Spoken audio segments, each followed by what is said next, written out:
Hi, this is Bhavna and you are watching good returns. 22 जनवरी का दिन पूरे भारत के लिए बेहद खास है क्योंकि इस दिन भगवान श्री राम अपने मंदिर में विराजमान होने वाले हैं। रामलला की मूर्ति का प्राण प्रतिष्ठा का कार्यक्रम 22 जनवरी को होना है। तो इससे एक बहुत ही बड़ा मोमेंटम हमें देखने को मिल रहा है बिजनेस जगत में, स्टॉक मार्केट में। इवन वहाँ पर अगर रियल एस्टेट की बात करें तो प्रॉपर्टी के दाम भी काफ़ी ज़्यादा बढ़ गए हैं। बिजनेस जगत में 22 जनवरी के दिन अनुमान लगाया जा रहा है कि इस दिन एडिशनल बिजनेस जो होगा वो 50,000 करोड़ रुपए का हो सकता है। काफ़ी सारे ऐसे शेयर्स भी हैं जिनमें उछाल भी दर्ज किया जा रहा है बीते कुछ दिनों से। तो न्यूमरोलॉजी के हिसाब से क्या कुछ इम्पैक्ट पड़ने वाला है बिजनेस इंडस्ट्री में, क्या कुछ इम्पैक्ट पड़ने वाला है शेयर मार्केट में, और जो ये 22 जनवरी का दिन है ये कुछ क्या महत्व रखता है, कैसी क्या वास्तु है, वो हम सब जानने की कोशिश करेंगे इंडिया की one of the top numerologist Sheetal Bakhare ji से। शीतल बाखरे जी हमारे साथ जुड़ रही हैं जो हमें डिटेल में इस पूरे इवेंट के बारे में बताएंगे। शीतल जी, वेलकम टू आवर शो। जय श्री राम। जय श्री राम शीतल जी। शीतल यस। जी, सबसे पहले मैं आपसे यही जानना चाहूंगी कि 22 जनवरी की जो तारीख है वो न्यूमरोलॉजी के हिसाब से क्या महत्व रखती है। जैसे कि मामला हमने काफी सारे एपिसोड किए हैं जिसमें 4 और 8 तारीख हम लोग अवॉइड करने के लिए बोलते हैं। बट ये जो साल है ये शनि जी का साल है 2024। और अगर आप देखोगे 2024 में ही कहीं ना कहीं मुहूर्त लगा है, क्योंकि आपको अगर याद है ग्रंथों में ना एक छोटी सी चीज लिखी गई है, या फिर अयोध्या में भी काफी आजकल चर्चा में है कि क्या सीता जी का शाप खत्म हो चुका है। सीता जी ने सबको माफ कर दिया और राम जी वापस अयोध्या में लौट के आ रहे हैं। मतलब अयोध्या में जो निराशा थी वो दूर हो चुकी है और बहुत सारे पॉजिटिव वाइब्स आ रहे हैं। जी हाँ, ये थोड़ा सा शाप का महत्व था जो धोबी के कहने पे राम जी ने सीता को वन में भेज दिया था, सीता जी को वन में भेज दिया गया था, और लक्ष्मण ने उन्हें ये सारी बात बताने के बाद गुस्से में क्यों ना हो, हमारे मुंह से कुछ ना कुछ निकल जाता है। उसी तरीके से सीता जी ने बोला था कि अयोध्या में हमेशा एक निगेटिविटी रहेगी या निराशा छाई हुई रहेगी, बट वो कहीं ना कहीं हटते हुए दिख रही है। और 22 तारीख मतलब 22 जनवरी को ये मुहूर्त आया है जिसकी टोटल भी 13 आ रही है, मतलब 4 और 4 मतलब 8 हो ही रहा है। तो यस, डेफिनेटली 12:20 पे 22 जनवरी को ये मुहूर्त निकाला गया है। बिकॉज एस्ट्रोलॉजी और न्यूमरोलॉजी के हिसाब से आप यहाँ पे देखोगे तो अभिजीत मुहूर्त अकॉर्डिंग टू हिंदू पंचांग के थ्रू हो जाता है। लॉर्ड राम अभिजीत मुहूर्त पे उन्होंने अपना जन्म लिया था, तो इसीलिए ये अभिजीत मुहूर्त भी बहुत मायने रखता है उस दिन।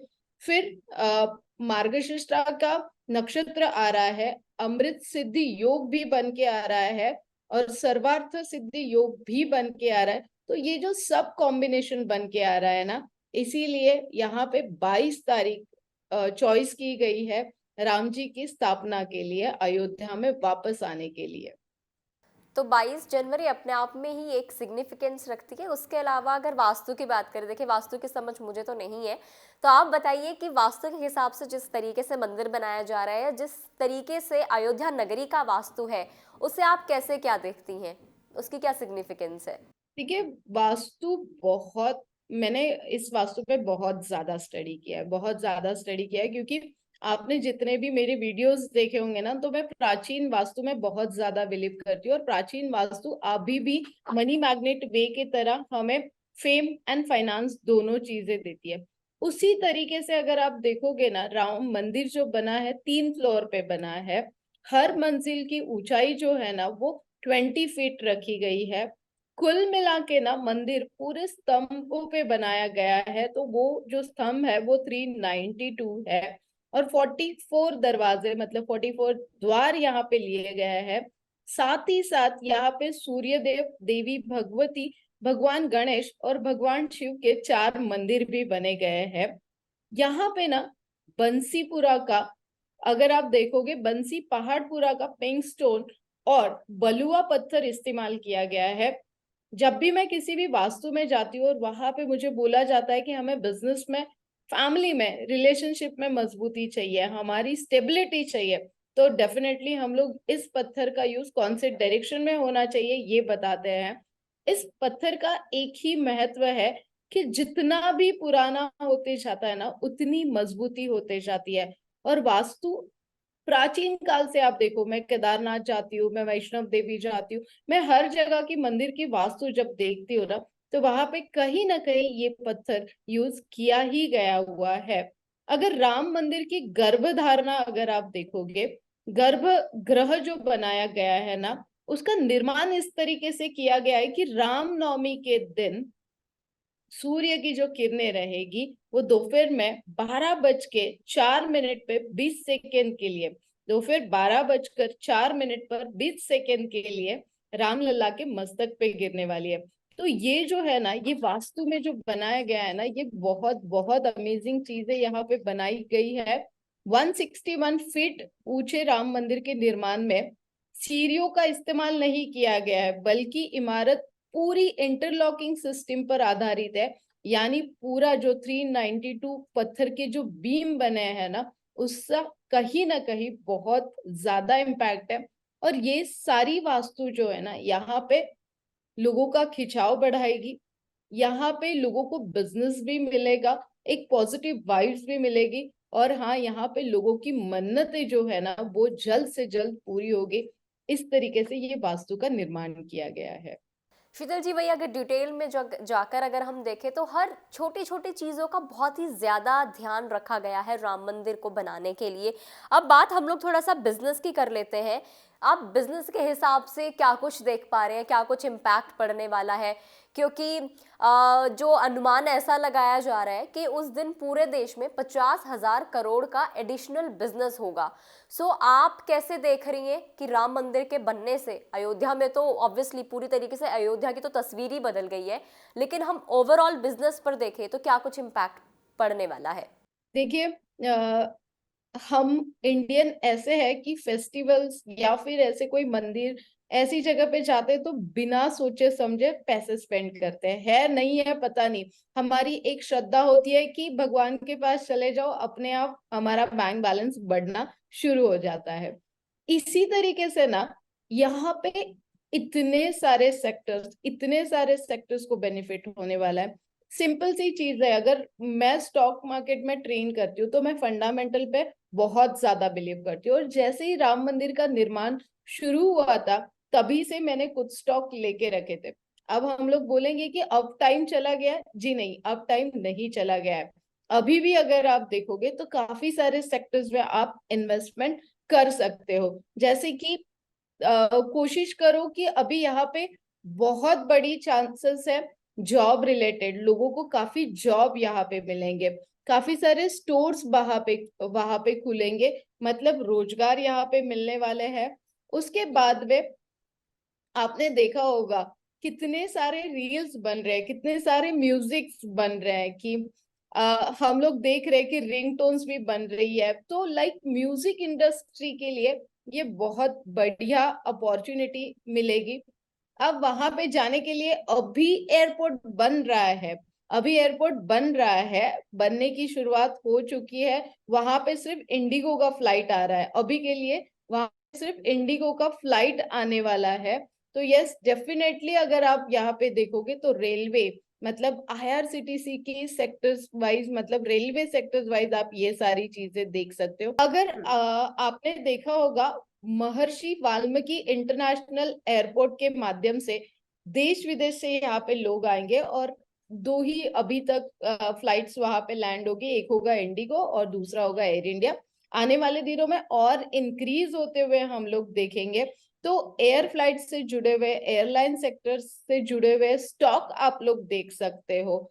देन यहाँ पे पेपर इंडस्ट्रीज के लिए भी बहुत अच्छा है, क्लाउड के लिए बहुत अच्छा है, मतलब लाइक स्थानिक लोगों को तो डेफिनेटली बिजनेस मिलेगा, आसपास के लोगों को भी बिजनेस मिलेगा, इंपोर्ट एक्सपोर्ट भी यहाँ पे मिलेगा। सबसे बेस्ट बिजनेस यहाँ पे मिलेगा क्लोथिंग इंडस्ट्री। अब भगवान के मंदिर में जाना है तो हम लोगों के पास एक प्रथा है कि कुर्ता पैजामा में ही जेंट्स लोग जाएंगे, धोती में ही जेंट्स लोग जाएंगे, लेडीज जाएंगे तो सलवार कमीज या साड़ी में जाएंगे। मोस्टली हम लोग मतलब वेस्टर्न क्लॉथ्स वहां पे अवॉइड करेंगे। तो आपको ढूंढ के निकालना है कि कौन सी कंपनी है जो इंडियन क्लोथ्स पे ज्यादा फोकस करती है और उसका स्टॉक मार्केट में अवेलेबल है। तो डेफिनेटली यहाँ पे वो भी बढ़ोतरी होते हुए हम लोग देखेंगे। 3 मंजिली बिल्डिंग है, और अगर आप देखोगे हर जगह पे लाइटिंग होगी, तो पावर सेक्टर के लिए भी कौन सी कंपनी ऐसी है जो वहां पे पावर सेक्टर्स अवेलेबल करके दे रही है, वो हमें देखना है। तो yes, definitely hotel sectors, tourism sectors, food FMGC sector, electricity sector, clothing sectors, और हाँ, यहाँ पे ट्रैवल के हिसाब से देखोगे फ्लाइट, एंड यस, डेफिनेटली भगवान के जो कपड़े बनाने वाली एक सेक्टर्स है, जो भगवान जी के छोटे छोटे कपड़े बनाते हैं, उसकी भी डिमांड यहाँ पे बनेगी। तो डेफिनेटली यहाँ पे अगर आप देखोगे इतने सारे सेक्टर्स पे आपको बढ़ोतरी होने के लिए अभी भी चांस है। आने वाले दिनों में आप इन सब सेक्टर्स में इन्वेस्ट कर सकते हो। बिल्कुल, यानी कि बिजनेस तो बढ़ेगा, रोजगार बढ़ेगा। बिजनेस इसलिए बढ़ेगा क्योंकि बहुत सारे ऐसे, जैसे कि भगवान राम जी के जो मंदिर का मॉडल है, उसको उस पे भी लोगों की जब भारी डिमांड है कि लोग उसको खरीदना चाहते हैं, या फिर चाहे वो श्री राम लिखे हुए वस्त्र हैं वो हो गया, या फिर उनसे जुड़ी सजावटी चीज़ें हैं, दिए हैं। तो इस तरीके से काफ़ी सारी श्री राम से जुड़ी काफ़ी सारी चीज़ें हैं जिनकी आने वाले टाइम में भी जो डिमांड है वो देखने को मिलेगी। इस तरीके से बिजनेस बढ़ेगा और जो लोग इनको बनाते हैं उनके ज़रिए रोजगार भी बढ़ने वाला है। और जैसा शीतल जी ने बताया कि स्टॉक मार्केट है, उसके ऊपर भी अच्छा खासा इम्पैक्ट है। तो जो भी चीज़ें इन चीज़ों से जुड़ी हुई है श्री राम मंदिर से, तो उन सेक्टर्स के ऊपर आप फोकस कर सकते हैं। अगर मैं आपके रिकमेंडेशन की बात करूँ तो कौन कौन से ऐसे स्टॉक्स मैं कहूँगी आप रिकमेंड कर सकते हैं जो अभी इस टाइम पे शेयर मार्केट में इन्वेस्ट करना चाहते हैं, ट्रेडिंग करना चाहते हैं? कोई ऐसे 3 या 4 आप स्टॉक्स बता सकते हैं, या 3 या 4 आप टॉप सेक्टर्स बता सकती हैं? आप एफएमजीसी में चले जाइए, जो रेलवे के लिए फूड सप्लाई करती है कंपनीज, वो वाले देख लीजिए। देन फैशन इंडस्ट्रीज में आप चले जाइए, जहाँ पे रिलायंस का स्टॉक बहुत अच्छा है। देन अगर आपको पावर सेक्टर्स में जाना है तो JP power one of the best stock है अभी के लिए। फिर अगर आप मुझे जेपी पावर जो है वो स्मॉल कैप है, उससे बेटर काफी सारे पावर सेक्टर्स है। IRCTC one of the best, जहाँ पे कोई कंपटीशन नहीं है, मोनोपोली है। और इंडिगो और एयर इंडिया तो हमने ऑलरेडी बोल ही दिया है। बिल्कुल, तो ये कुछ स्टॉक्स है जिनके ऊपर आप फोकस कर सकते हैं। शीतल जी, बहुत सारे लोग होते हैं जिनका ना ट्रेडिंग में लक अच्छा नहीं होता। ठीक है, तो आपने स्टॉक्स तो बता दिए कि ये सेक्टर्स हैं, आप अगर इनके ऊपर इन्वेस्ट करते हैं तो आपको पैसा मिलेगा, आपको अच्छा खासा रिटर्न मिलेगा।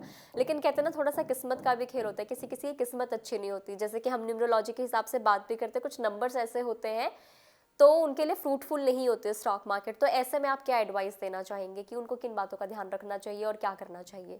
जैसे बहुत सिंपल वे से आपने देखा होगा भावना, कि हमने यहाँ पे काफी सारी चीजें फंडामेंटली एनालिसिस की कि कौन से सेक्टर्स चलने वाले हैं, क्यों चलने वाले हैं, इसके पीछे का हमने लॉजिक निकाला, और उसके बाद में ही हमने बोला कि क्यों चलेगा। मतलब हर सेक्टर का हमने रीजन भी दिया, हर सेक्टर्स वाइज कौन से कपड़े पहने जाएंगे, क्यों पहने जाएंगे, मंदिर की गर्भधारणा के लिए कितने खंबे, कौन सा स्टोन यूज किया है, मतलब ये सारी चीजें जो हमने बताई है ना। सो हम लोग स्टॉक का पोस्टमार्टम करते हैं, और स्टॉक का जैसे ही हम लोग पोस्टमार्टम करते हैं तो उस स्टॉक का फ्यूचर हमें पता चल जाता है, पास्ट हमें देखने के बाद फ्यूचर पता चल जाता है। तो ये सारी छोटी छोटी चीजें सीखने के लिए डेफिनेटली शीतल शेयर क्लासेस ऑलवेज बेस्ट, जो ऑनलाइन है और वो आप बार बार रिपीट कर सकते हो। ये उसका बेनिफिट है, with live market, zero loss strategy, money magnet strategy, is even to rat strategy, fundamental technicals and online magic formulas ये होते हैं। साथ में अगर लक की बात करनी है तो पॉकेट किट ऑलवेज आपके साथ होता है। जो देखिए, स्टॉक मार्केट होने दीजिए, कोई भी बिजनेस होने दीजिए, आपको पैसे चाहिए होते हैं, और ये पैसे देने के लिए ये जो हमारा पिरामिड है, ये मैजिकली वर्क करता है। ये एज पर बर्थ डेट, ये नोट का एक नंबर होता है, जो आपके नंबर के हिसाब से हम लोग मैच करके आपके पास बाय कुरियर पहुंचाते हैं। साथ में अगर आप देखोगे ना भावना, हमने हमारा नया प्रोडक्ट इंट्रोड्यूस किया है। इस प्रोडक्ट पे ना हमने कुछ सीक्रेट नंबर दिया। अगर आप स्टॉक मार्केट में काम करते हो, आप बिजनेसमैन हो, आपके बच्चे पढ़ाई नहीं कर रहे हैं, तो बिजनेस ग्रोथ के लिए हमने यहाँ पे बिजनेस ग्रोथ के लिए कुछ नंबर दिया है, और सबसे फेवरेट नंबर सभी का 24 नंबर हमने विद आपके नाम के आइडेंटिटी के साथ यहाँ पे लॉन्च करके दिया है। यस भावना, जल्दी आपके लिए भी मैं भेजने वाली हूँ। इसमें से अगर आप पानी पीते हो दिन भर, हमें पानी से एनर्जी मिलती है, तो ये जो वाइब्स आपके पानी में मिल जाएंगे और इसकी जो एनर्जी आपको मिल जाएगी, तो डेफिनेटली दिन चौगुना रात चौगुनी हो जाएगी, और सर्व रक्षा कवच, बहुत सारे पैसे आ जाते हैं, बहुत सक्सेस मिल जाता है, तो नजर लग जाती है, टोक लग जाती है। तो ये जो है ना, ये आपको कभी टोक नहीं लगने देगी, और आपकी लॉटरी नहीं बोलेंगे बट अपॉर्चुनिटीज का फ्लो डेफिनेटली आपके लाइफ में बढ़ाने के लिए शीतल के सारे प्रोडक्ट्स आपको हेल्प करेंगे। बिल्कुल, बिल्कुल। तो जैसा शीतल जी ने बताया, इन चीज़ों का आप ध्यान रख सकते हैं, और उसके अलावा जैसा आपको बताया है कि कौन-कौन से स्टॉक हैं जो परफ़ॉर्म करने वाले हैं, जिनमें आप पैसा लगा सकते हैं, अपना लक आप एनहांस कर सकते हैं शीतल बाखरे जी से जुड़कर। तो इस वीडियो में इतना ही। थैंक यू शीतल जी। तो जैसा शीतल जी ने बताया है, अगर आप इन सारी चीज़ों का ध्यान रखते हैं तो डेफिनेटली आप अपना लक भी इन्हांस कर सकते हैं, और आप श्री राम जी से जुड़े हुए इन सेक्टर्स के ऊपर अगर फोकस करते हैं तो आपको अच्छा खासा रिटर्न भी मिल सकता है। तो इस वीडियो में इतना ही। आपको ये जानकारी कैसे लगी कमेंट करके ज़रूर बताएं, एंड अगर आप इस वीडियो को फेसबुक पर देख रहे हैं तो फेसबुक पेज को लाइक करें, यूट्यूब पर देख रहे हैं तो गुड रिटर्न्स के यूट्यूब चैनल को सब्सक्राइब करना ना भूलें।